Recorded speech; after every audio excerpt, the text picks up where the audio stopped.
నమస్తే సార్. నమస్తే అమ్మా. సార్ మీ పేరు? రాజారెడ్డి. సార్ ఎక్కడి నుంచి వచ్చారు? తిరుపతి. జగన్ సార్ని కలవడానికి వచ్చారా? అవును, మంచి కలవడానికి వచ్చాను. సార్ చెప్పండి, కూటమి ప్రభుత్వం వచ్చిన తర్వాత పరిపాలన ఎలా ఉంది సార్ బయట? కూటమి ప్రభుత్వం ఎందుకు వచ్చిందో అనే పద్ధతిలో ప్రజలు ఆలోచిస్తున్నారు.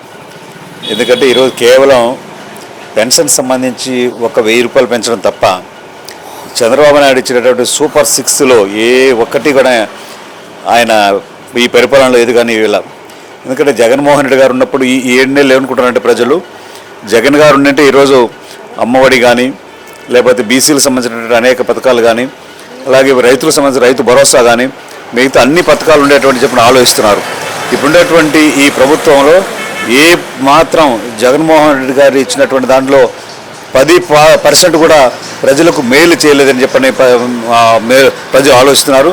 చంద్రబాబు నాయుడు, పవన్ కళ్యాణ్ ఇస్తున్న బీజేపీ పార్టీ ఇచ్చినటువంటి కూటమిలో ఏ ఒక్కటి జరగలేదు, ఒక పెన్షన్ తప్ప.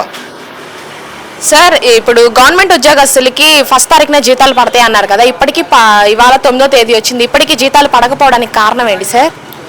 చంద్రబాబు నాయుడు ఫస్ట్ నుంచి ప్రభుత్వ ఉద్యోగులకు వ్యతిరేకం.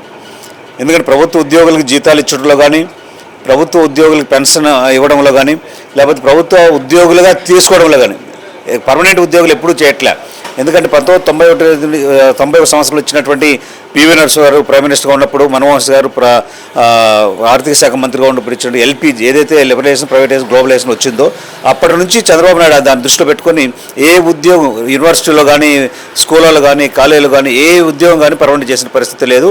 అలాగే పోలీసు వ్యవస్థ తప్ప మిగతా అన్నిటిలో కూడా ఈరోజు ఆయన పర్మనెంట్ చేయట్లా. ఉద్యోగాలకు జీతాలు కూడా ఇవ్వనట్టు పరిస్థితి.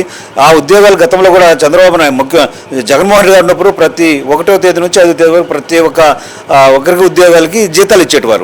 కాబట్టి అటువంటి జీతాలు ఇచ్చేటువంటి ఆయన తీసి చంద్రబాబు నాయుడిని పెట్టుకోవాలని ఉద్దేశంతో ఈ ప్రభుత్వ ఉద్యోగులు గతంలో వైఎస్ జగన్మోహన్ రెడ్డి గారికి వ్యతిరేకంగా పనిచేశారు.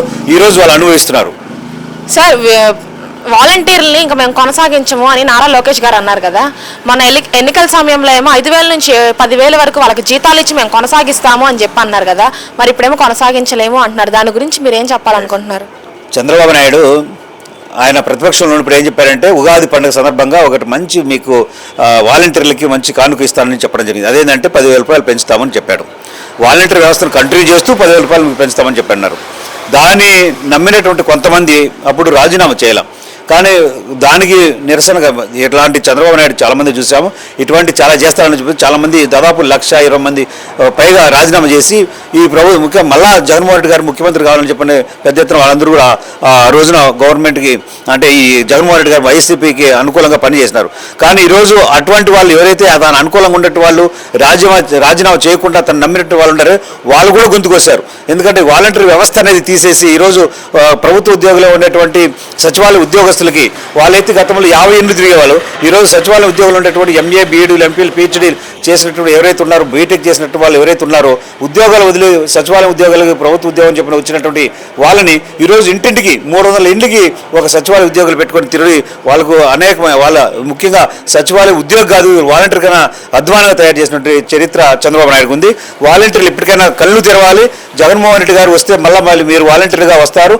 మీరే కాకుండా మీ ముఖ్యంగా ఈరోజు గ్రామీణ ప్రాంతాల్లో 5,000 రూపాయల కోసం ఉద్యోగం చేసినట్టు చాలామంది 5,000 లేక ఉండేటువంటి పరిస్థితి ఉంది. కాబట్టి అటువంటి వాలంటీర్ వ్యవస్థ మళ్ళీ రావాలి అని చెప్పని ఈరోజు వాలంటీర్ వ్యవస్థ కంట్రీ కావాలని చెప్పని వాలంటీర్లు కోరుకుంటున్నారు, ప్రజలు కోరుకుంటున్నారు. Thank you sir.